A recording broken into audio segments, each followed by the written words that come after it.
നമസ്കാരം. ഫിസിക്സ് റാങ്കറിലേക്ക് എല്ലാവർക്കും സ്വാഗതം. കുട്ടികളെ, നിങ്ങൾ ക്ലാസ്സുകൾ കാണുകയും ഷെയർ ചെയ്യുകയും സബ്സ്ക്രൈബ് ചെയ്യുകയൊക്കെ ചെയ്യണം കേട്ടോ. നമ്മളിന്ന് കോമ്പൗണ്ട് മൈക്രോസ്കോപ്പ്, നമ്മൾ കഴിഞ്ഞ ക്ലാസ്സിൽ സിമ്പിൾ മൈക്രോസ്കോപ്പ് പറഞ്ഞു. സിമ്പിൾ മൈക്രോസ്കോപ്പിന് മാക്സിമം 9 മടങ്ങ് അല്ലേ, 9 താഴെ മടങ്ങും വലുതാക്കി കാണിക്കാനുള്ള കഴിവേ ഉള്ളൂ. അതുകൊണ്ട് തീരെ ചെറിയ വസ്തുക്കളെ നമുക്ക് സിമ്പിൾ മൈക്രോസ്കോപ്പ് ഉപയോഗിച്ച് കാണാൻ പറ്റില്ല. അപ്പോൾ അതുകൊണ്ട് തന്നെ നമ്മൾ കോമ്പൗണ്ട് മൈക്രോസ്കോപ്പ് ഉപയോഗിക്കണം. അപ്പോൾ കോമ്പൗണ്ട് മൈക്രോസ്കോപ്പ് എന്ന് പറയുന്നത് അതിൽ 2 സെറ്റ് ലെൻസുകളുണ്ട്. അപ്പോൾ compound microscope consist of 2 sets of lenses, one near the object called objective lens and the other near the eye called eyepiece. Compound മൈക്രോസ്കോപ്പിൽ 2 സെറ്റ് ലെൻസുകളുണ്ട്.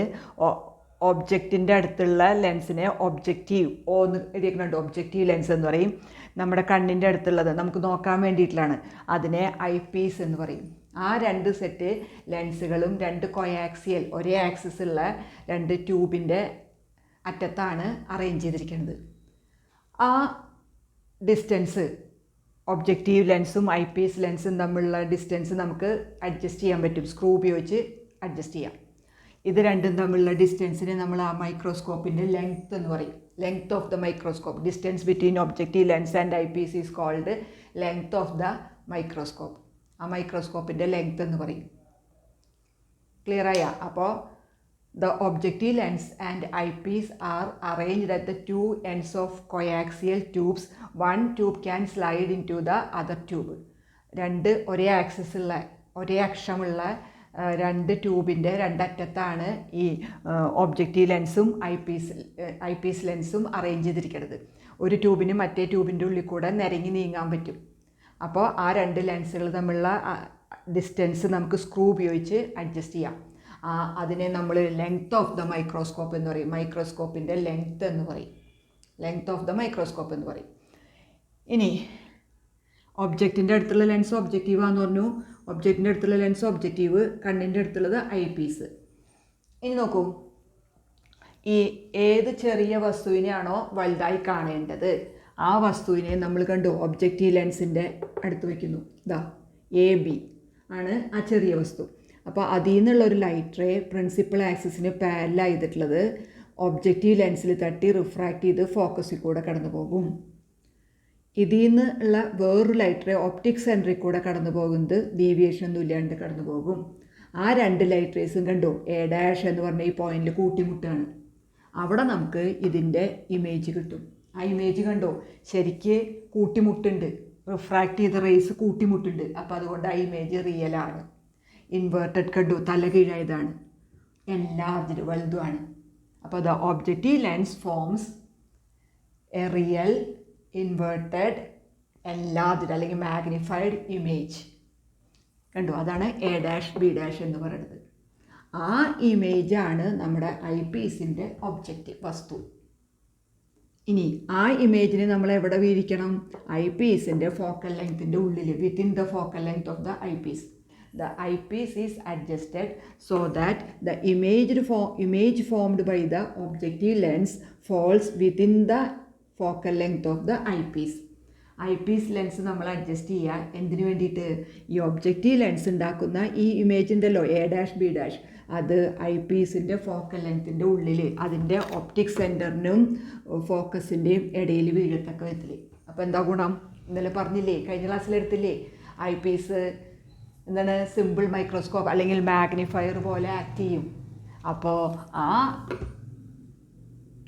ഒബ്ജക്റ്റീവ് ലെൻസ് ഉണ്ടാക്കുന്ന image I പീസിൻ്റെ ഒബ്ജക്റ്റാണ്.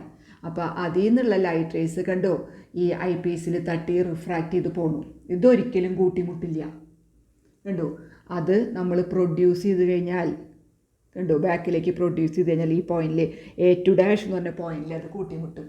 അപ്പോൾ നമുക്ക് A2', B2' എന്ന് പറഞ്ഞൊരു image നമുക്ക് എവിടെ കിട്ടും? നമ്മുടെ ലീസ്റ്റ് ഡിസ്റ്റൻസിൽ. കണ്ടോ, ക്യാപിറ്റൽ D. നമ്മുടെ ലീസ്റ്റ് ഡിസ്റ്റൻസിൽ എന്ത് കിട്ടും? ഈ ഇമേജ് കിട്ടും, ഫൈനൽ ഇമേജ് കിട്ടും. അപ്പോൾ എന്താ ഗുണം? സ്ട്രെയിനൊന്നും ഇല്ലാണ്ട് നമുക്ക് നല്ല രീതിയിൽ വലുതായി. കണ്ടോ എത്ര വലുതായി? ഇതാണ് ചെറിയ ഒബ്ജക്റ്റ്. അതിനെ നോക്കൂ എത്ര മടങ്ങ് വലുതാക്കി എന്നുള്ളത്. അപ്പോൾ ഈ ഫൈനൽ ഇമേജ് എങ്ങനെയാണ്? വെർച്വലാണ്. കണ്ടോ, പ്രൊഡ്യൂസ് ചെയ്തപ്പോൾ കുത്തിട്ട് വെച്ചാണ്. കണ്ടോ, വെർച്വലാണ്. ഭയങ്കരമായിട്ട് മാഗ്നിഫൈഡ് ആണ്, വളരെ വലുതായിട്ടുണ്ട്. പിന്നെ എന്താണ്? ഇൻവേർട്ടഡ് ഇമേജാണ്. ഇൻവേർട്ട് ചെയ്തുകൊണ്ട് കുഴപ്പമില്ല. മൈക്രോസ്കോപ്പിൽ നമ്മൾ കാണുന്ന വസ്തുക്കൾ അങ്ങനെയാണ്, ഇൻവേർട്ട് ചെയ്തുകൊണ്ട് കുഴപ്പമില്ല. കണ്ടോ, അപ്പോൾ eyepiece forms virtual inverted enlarged അല്ലെങ്കിൽ magnified image is produced. Eyepiece ഉണ്ടാക്കും. അപ്പോൾ ഇങ്ങനെയാണ് കോമ്പൗണ്ട് മൈക്രോസ്കോപ്പിൻ്റെ വർക്കിംഗ്. ഇനി നമ്മൾ ഈ ഇമേജ് ഐ പീസിൻ്റെ ഫോക്കസിൽ വീഴിക്കുകയാണെങ്കിൽ ഈ ഇമേജ് കണ്ടോ, ഇവിടെ അല്ല കിട്ടുക, ഇവിടെ ഇൻഫിനിറ്റിയിൽ കിട്ടും. അപ്പോൾ ഈ ഇമേജ് ഇങ്ങനെ വന്ന് നമുക്ക് അതിങ്ങനെ പാരലായിട്ട് പോകും, അത് ഇൻഫിനിറ്റിയിൽ കിട്ടും. അത് നമ്മുടെ കണ്ണിന് സ്ട്രെയിനാണ്. നമ്മൾ മൈക്രോസ്കോപ്പ് ഉപയോഗിക്കണം എന്താ? നമ്മൾ വായിക്കുന്ന പോലെ വസ്തുക്കളെ നമ്മളുടെ അടുത്ത് കാണാൻ വേണ്ടിയിട്ടല്ലേ. അപ്പോൾ നമ്മുടെ ലീസ്റ്റ് ഡിസ്റ്റൻസിൽ തന്നെ വീഴണം. അപ്പോൾ അത് നമ്മുടെ കണ്ണിന് സ്ട്രെയിൻ ഇല്ലാണ്ടിരിക്കണമെങ്കിൽ ലീസ്റ്റ് ഡിസ്റ്റൻസിൽ final inverted virtual image is formed. കണ്ടോ, ഇൻവേർട്ടഡ് വെർച്വൽ കൊണ്ട് വളരെ വലുതായിട്ടുള്ള ഇമേജ് ഐ പീസ് ഉണ്ടാക്കും. അപ്പോൾ ഇതാണ് അതിൻ്റെ വർക്കിംഗ്. ഇനി ഇതിൻ്റെ മാഗ്നിഫയിങ് പവർ നോക്കൂ. 2 ലെൻസ് ഉണ്ട്. അപ്പോൾ നമുക്കറിയാം മാഗ്നിഫിക്കേഷൻ ME = എന്താണ്? MO × ME അല്ലേ? അപ്പോൾ ഇവിടെ ഫൈനൽ ടോട്ടൽ മാഗ്നിഫിക്കേഷൻ ME = ഒബ്ജക്റ്റീവിൻ്റെ മാഗ്നിഫിക്കേഷൻ MO × ഐ പീസിൻ്റെ മാഗ്നിഫിക്കേഷൻ ME. ഇനി നോക്കൂ, MO എന്ന് പറഞ്ഞാൽ എന്താ? ഇതിൻ്റെ ഹൈറ്റ് നമ്മൾ H ആയിട്ട് എടുക്കണു, ഇതിൻ്റെ ഹൈറ്റ് H' ആയിട്ട് എടുക്കാം. അപ്പോൾ നമുക്ക് എന്താ എഴുതാം? H' / H അല്ലേ? ഒബ്ജക്റ്റീവ് ലെൻസിൻ്റെ ഒബ്ജക്റ്റിൻ്റെ ഹൈറ്റ് H ആയിട്ട് എടുക്കുക, അതുണ്ടാക്കുന്ന ഇമേജ് H' ആയിട്ട് എടുക്കുക. അപ്പോൾ H' / H അല്ലേ? H' / H ഇമേജിൻ്റെ ഹൈറ്റ് ബൈ ഒബ്ജക്റ്റിൻ്റെ ഹൈറ്റ്, അല്ലെങ്കിൽ എന്ന് പറയാം ഇമേജിലേക്കുള്ള ദൂരം ബൈ ഒബ്ജക്റ്റിലേക്കുള്ള ദൂരം. ഇനി ഇമേജിലേക്കുള്ള ദൂരം എന്ന് പറഞ്ഞു കഴിഞ്ഞാൽ എന്താണ്? ഇതിൻ്റെ ഇമേജിലേക്കുള്ള ദൂരം V എന്ന് പറഞ്ഞാൽ എന്താണ്? നമ്മൾ ഇത് അഡ്ജസ്റ്റ് ചെയ്യുകയാണെങ്കിൽ, ഈ ലെൻസുകൾ അഡ്ജസ്റ്റ് ചെയ്യുകയാണെങ്കിൽ ഈ ഇമേജിനെ ഈ ഐ പീസിൻ്റെ തൊട്ടടുത്ത് വീഴിക്കാൻ പറ്റും. കണ്ടോ, ഇതിപ്പോൾ ഇവിടെ നിങ്ങൾക്ക് മനസ്സിലാൻ വേണ്ടിയിട്ട് ഇങ്ങനെ വരച്ചേക്കുന്നതാ. നമ്മൾ ഈ മൈക്രോസ്കോപ്പ് അഡ്ജസ്റ്റ് ചെയ്യുകയാണെങ്കിൽ ഈ ഇമേജിനെ ഇതിൻ്റെ തൊട്ടടുത്ത് വീഴിക്കാൻ പറ്റും. അപ്പോൾ ഇത് രണ്ടും തമ്മിലുള്ള അകലം L അല്ലേ? അപ്പോൾ Vക്ക് പകരം നമുക്ക് എന്താ എഴുതാം? L/U. U എന്ന് പറഞ്ഞാൽ എന്താ? ഈ ഒബ്ജക്റ്റിലേക്കുള്ള ദൂരം, അത് ഈ ഒബ്ജക്റ്റീവിൻ്റെ ഫോക്കസിനോട് ചേർത്ത് വയ്ക്കുക.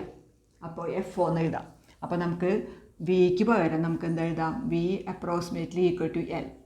U എന്നുള്ളത് എന്താണ്? approximately = FO. അപ്പോൾ L/FO എന്ന് എഴുതാം. കണ്ടോ, L/FO എന്ന് എഴുതാം. അപ്പോൾ L/FO ആണ് എന്ത്? ഈ ഒബ്ജക്റ്റീവ് ലെൻസിൻ്റെ മാഗ്നിഫിക്കേഷൻ MO എന്ന് പറയുന്നത്. ഇനി ME എന്ന് പറഞ്ഞാൽ എന്താ? അപ്പോൾ MO കിട്ടി. ഇനി ME എന്ന് പറഞ്ഞാൽ എന്താ? ഐ പീസ് സിമ്പിൾ മൈക്രോസ്കോപ്പ് പോലെ ആക്ട് ചെയ്യല്ലേ? അപ്പോൾ നമ്മൾ ഇന്നലെ കണ്ടാണ് 1 + D/FE ആണെന്ന്. എന്ന് എഴുതാൻ കാരണം ഐ പീസ് ആയതുകൊണ്ട്. അപ്പോൾ ടോട്ടൽ മാഗ്നിഫിക്കേഷൻ M എന്താ? Total magnification. അപ്പോൾ total magnification ME = MO × ME. MO എന്താ? L/FO × ME 1 + D/FE. കണ്ടോ, ഇനി ഇത് ഫൈനൽ ഇമേജ് ഈ ഒബ്ജക്റ്റ് ഫോക്കസിലാണ് വന്ന് വീഴണമെങ്കിൽ എന്തുണ്ടാവും? ഫൈനൽ ഇമേജ് ഇൻഫിനിറ്റിയിൽ കിട്ടും. അപ്പോൾ നമുക്ക് 1+ വേണ്ട. അപ്പോൾ ME = L/FO × D/FE എന്ന് എഴുതാം. കണ്ടു, L/FO × D/FE. ഒന്നും കൂടെ പറയാം. ഈ കോമ്പൗണ്ട് മൈക്രോസ്കോപ്പിൻ്റെ മാഗ്നിഫിക്കേഷൻ M എന്ന് പറയണത്, ഇവിടെ 2 സെറ്റ് ലെൻസ് ഉണ്ട്. അപ്പോൾ MO × ME ആണ്. MO എന്ന് പറഞ്ഞു കഴിഞ്ഞാൽ എന്താണ്? ഒബ്ജക്റ്റീവിൻ്റെ മാഗ്നിഫിക്കേഷൻ. ME എന്ന് പറഞ്ഞാൽ എന്താ? ഐ പീസിൻ്റെ മാഗ്നിഫിക്കേഷൻ. ഇനി MO എന്ന് പറഞ്ഞാൽ എന്താ? ഒബ്ജക്റ്റീവ് ലെൻസിൻ്റെ ഒബ്ജക്റ്റീവ് AB ആണ്, അതിൻ്റെ ഹൈറ്റ് H ആണ്. ഒബ്ജക്റ്റീവ് ലെൻസ് ഉണ്ടാക്കുന്ന ഇമേജ് A'/B' ആണ്, അതിൻ്റെ ഹൈറ്റ് H' ആണ്. അപ്പോൾ ഒബ്ജക്റ്റീവിൻ്റെ മാഗ്നിഫിക്കേഷൻ MO എന്ന് പറഞ്ഞാൽ എന്താ എഴുതാം? Height of image by height of object, അങ്ങനെ എഴുതാം.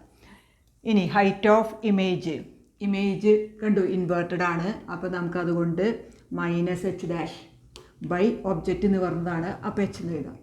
Equals V/U. V എന്ന് പറഞ്ഞു കഴിഞ്ഞാൽ റൈറ്റ് സൈഡിലാണ് ഇമേജ്, ഇൻസിഡൻറ്റ് റേയുടെ അതേ ഡയറക്ഷനിലാണ് V. U എന്ന് പറയുന്നത് മൈനസ് ആണ്, ലെഫ്റ്റിലാണ്. അപ്പോൾ ഈ മൈനസ് നമുക്ക് വെട്ടിക്കളയാം. ഇനി അപ്പോൾ -h' equals v/-u. Minus minus നമുക്ക് രണ്ട് സൈഡിലുണ്ട്, നമുക്ക് വെട്ടിക്കളയാം. ഇനി എന്താണ് v എന്ന് പറഞ്ഞു കഴിഞ്ഞാൽ നമ്മൾ ഈ ഒബ്ജക്റ്റീവും ഐ പീസും തമ്മിലുള്ള ഡിസ്റ്റൻസ് അറേഞ്ച് ചെയ്താൽ, അഡ്ജസ്റ്റ് ചെയ്ത് കഴിഞ്ഞാൽ ഈ ഒബ്ജക്റ്റീവ് ലെൻസ് ഉണ്ടാക്കുന്ന ഇമേജ് ഐ പീസിൻ്റെ ഒപ്റ്റിക് സെൻറ്ററിനോട് കണ്ടു അടുത്ത് വിരിക്കാം. അപ്പോൾ ഈ രണ്ട് ലെൻസുകളും തമ്മിലുള്ള ഡിസ്റ്റൻസ് ആ മൈക്രോസ്കോപ്പിൻ്റെ ലെങ്ത്താണ്. അപ്പോൾ നമുക്ക് വിക്ക് പകരം നമുക്ക് എന്ത് എഴുതാം? എൽ എന്ന് എഴുതാം. Length of the microscope L എന്ന് എഴുതാം. ബൈ യു എന്ന് പറഞ്ഞു കഴിഞ്ഞാൽ ഇവിടുന്ന് ഒബ്ജക്റ്റിലേക്കുള്ള ദൂരം. ആ ഒബ്ജക്റ്റ് ഫോക്കസിൻ്റെ വളരെ അടുത്ത് വയ്ക്കുകയാണെങ്കിൽ യു എന്നുള്ളത് എന്താണ്? FOന് ഈക്വലാണ്, എക്വലൻ്റ് ആണ്, ഏകദേശം തുല്യമാണ്, സ്വല്പം വ്യത്യാസമുള്ളൂ. അപ്പോൾ നമുക്ക് v/uന് പകരം എന്ത് എഴുതാം? L/FO എന്ന് എഴുതാം. കണ്ടു? അപ്പോൾ നമുക്ക് MO കിട്ടി, L/FO. ഇനി ME eyepiece simple microscope അല്ലെങ്കിൽ മാഗ്നിഫയർ ആയിട്ട് ആക്ട് ചെയ്യുമ്പോൾ 1+d/f നമ്മൾ ലീസ്റ്റ് ഡിസ്റ്റൻസിൽ കഴിഞ്ഞ ക്ലാസ്സിൽ കണ്ടാണ്, സിമ്പിൾ മൈക്രോസ്കോപ്പിൽ പറഞ്ഞാണ്.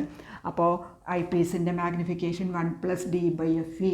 അപ്പോൾ total magnification M equals L/FO × 1+d/fe ആണ്. ഇതിനെ നമ്മൾ ലീസ്റ്റ് ഡിസ്റ്റൻസിൽ കിട്ടുകയാണെങ്കിൽ. ഇനി ഇമേജ് ഇൻഫിനിറ്റിയിലാണ് കിട്ടണതെങ്കിൽ നമുക്ക് എന്തെഴുതാം?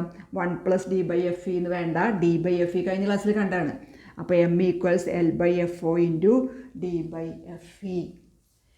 ഇനി നോക്കൂ എങ്ങനെയാണ് മാഗ്നിഫിക്കേഷൻ കൂട്ടുക. ഫൈനൽ മാഗ്നിഫിക്കേഷൻ കൂട്ടാൻ എന്താ ചെയ്യേണ്ടത്? L/FO × d/fe അല്ലേ. അപ്പോൾ ഒബ്ജക്റ്റീവ് ലെൻസിൻ്റെ ഫോക്കൽ ലെങ്ത് കുറയ്ക്കണം, അത് ഷോർട്ട് ഫോക്കൽ ലെങ്ത് ആവണം. d/fe ഐ പീസിൻ്റെയും ഫോക്കൽ ലെങ്ത് കുറയ്ക്കണം. കണ്ടു? അപ്പോൾ ഇത് രണ്ടും ചെയ്ത് കഴിഞ്ഞാൽ എന്തുണ്ടാവും? മാഗ്നിഫിക്കേഷൻ നല്ലോണം കൂടും. അപ്പോൾ ഒബ്ജക്റ്റീവ് ലെൻസിൻ്റെ ഫോക്കൽ ലെങ്ത്തും ഐ പീസ് ലെൻസിൻ്റെ ഫോക്കൽ ലെങ്ത്തും ഷോർട്ടാക്കി കഴിഞ്ഞാൽ, സ്മോളാക്കി കഴിഞ്ഞാൽ, അപ്പോൾ സ്മോൾ ഫോക്കൽ ലെങ്ത് ഉള്ള ഒബ്ജക്റ്റീവ് ലെൻസും സ്മോൾ ഫോക്കൽ ലെങ്ത് ഉള്ള ഐ പീസും എടുത്തു കഴിഞ്ഞാൽ നമുക്ക് എന്ത് കിട്ടും? നല്ലപോലെ മാഗ്നിഫൈഡ് ആയിട്ട് കിട്ടും. ഒരു ഉദാഹരണത്തിന് ഒബ്ജക്റ്റീവിൻ്റെ FO 1 സെൻറ്റിമീറ്റർ വിചാരിക്കുക, focal length.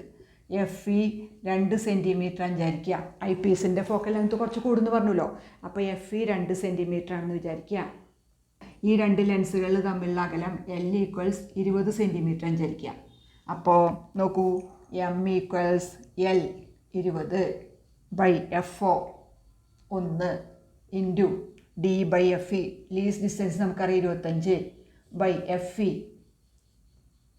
d/fe d 25 centimetre നമ്മളുടെ ലീസ്റ്റ് ഡിസ്റ്റൻസ് ബൈ 2. അപ്പോൾ 2 20 10 പ്രാവശ്യം 10 × 25 എന്താ?